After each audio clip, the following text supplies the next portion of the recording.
आयतुल कुर्सी का उर्दू तर्जुमा। अल्लाह वो है जिसके सिवा कोई माबूद नहीं, जो सदा ज़िंदा है, जो पूरी कायनात संभाले हुए है, जिसको ना कभी ऊँघ लगती है ना नींद।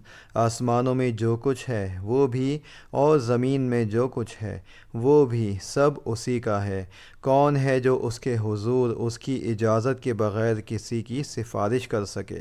वो सारे बंदों के तमाम आगे पीछे के हालात को खूब जानता है, और वो लोग उसके इल्म की कोई बात अपने इल्म के दायरे में नहीं ला सकते सिवाय उस बात के जिसे वो खुद चाहे।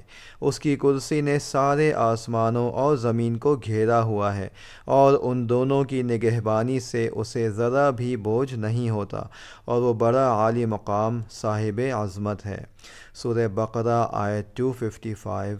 आसान तर्जुमा कुरान मुफ्ती तकी उस्मानी।